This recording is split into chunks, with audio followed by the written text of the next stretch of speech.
Hello beautiful people and welcome to Beneficial Buddha. Happiness is a state of mind. Specifically, it is a state of well-being and contentment.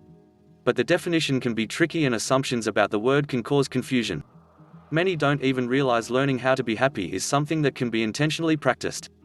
Some people, when they hear the word happiness, assume it is speaking of an emotion such as pleasure or joy. For them, it is what people feel in the immediate here and now. This is the reason some people say, don't pursue happiness, seek joy. Happiness is fickle and fading, joy remains forever. But this short-term definition of happiness is not how everyone understands the word. Some define it to mean long-term satisfaction. In fact, when I speak of experiencing happiness in life, I am not thinking of short-term emotions at all. I think of a quality of living, a much longer-term view of the word. Both definitions are understood to be correct and speak of different realities. But are they really that different? I don't think so. After all, a long-term experience of life satisfaction is almost certainly made up of many short-term feelings of joy and pleasure. Does that mean every day is a great day with no trials, temptations, or downturns? Certainly not. But it does mean when we look back at the many seasons of life, we can look back satisfied at how we navigated them. The long-term feeling of life satisfaction is most experienced when we embrace the emotion of joy in the here and now. And we accomplish that by taking steps each day to be happy. Here are some tips on how to be happier starting today. Daily actions 1. Choose happiness. The most important thing to realize about happiness is that it is not an outcome of current circumstances. Just the opposite, happiness is a choice. Is this easier on some days than others? Absolutely. But if you get caught in the trap of thinking your circumstances need to change before you can be happy, you'll never, ever get there. 2. Focus on the good. There are good things in your life right now. You are alive, you are fed, you are healthy, you have family and friends, and you have opportunities each day to pursue meaningful work. Maybe not all of those are true for you right now, but certainly some of them are, which means there is good in your life that you can focus on. Marine Sergeant Johnny Joseph Jones lost both of his legs in an explosion while serving in Afghanistan. I was struck by a quote of his I saw recently. He said this, "People ask how I stay so positive after losing my legs. I simply ask how they stay so negative when they have both of theirs." Happiness is about perspective, and if you're looking for reasons to be happy, you'll probably find them. Happy people focus on positive thoughts. 3. Stop comparing. No matter how you choose to define happiness, short-term or long-term, comparison will rob you of it. Whether we compare our finances, our body type, our vacations, our talents, our house size or our shoe size, there are no winners in the game of comparison. But here's the good news, nobody is forcing you to play. You can stop anytime you want. Be grateful for what you have, appreciate who you are, work hard every day to live your best life, and stop comparing yourself to others. 4. Practice gratitude and generosity. In the world of positive psychology, there are a few themes that emerge every time happiness is studied. Among those recurring themes, we find gratitude and generosity. Both of which can only be understood correctly when we see them as disciplines rather than responses. A discipline is something we practice regardless of our circumstances. If you are waiting for enough money to become generous, you'll never get there.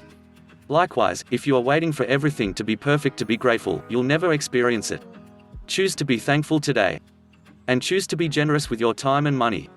Making them both a discipline in your life will result in a happier today and tomorrow. 5. Don't pursue physical possessions. Possessions are necessary for life, but our society has seemed to confuse consumerism with happiness. Marketers work hard to convince us their products are not just needed for life, but that they are essential for happiness. Slowly but surely, we begin to believe their empty promises and waste our lives pursuing things that can never satisfy. We sacrifice time, money, energy, and focus chasing and accumulating things we do not need. These excess possessions add stress, worry, and burden onto our lives. Want to become a bit more happy today? Go declutter a closet or drawer and start to challenge consumerism in your life. 6. Be present in your relationships. Robert J. Waldinger is an American psychiatrist and professor at Harvard Medical School, where he is best known for directing the world's longest-running longitudinal study tracking the health and mental well-being of a group of 724 American men for 76 years. One thing that he has learned, and has been confirmed by studies elsewhere, is that relationships hold the key to happiness. Close relationships, more than money or fame, are what keep people happy throughout their lives, the study revealed. Those ties protect people from life's discontents, help to delay mental and physical decline, and are better predictors of long and happy lives than social class, IQ, or even genes. We don't get to control every aspect of our relationships. We didn't choose our family, for example. But we can all take steps to be a good friend. And good friends tend to attract healthy community. 7. Develop healthy habits. Annie Dillard is credited for saying, "How we spend our days is, of course, how we spend our lives." And she is right. Our lives are filled with days, our days are filled with hours, and this present hour is filled with whatever you chose to fill it with. So pursue healthy habits that add value to your hours, days, and lifetime. Spend time outside. Eat healthy. Exercise regularly. Quit smoking. Put down your cell phone. Work hard. Pray often. And get enough sleep. 8. Look outside yourself. The pursuit of self comes natural to us. We don't need to be reminded to pursue our own self-interests.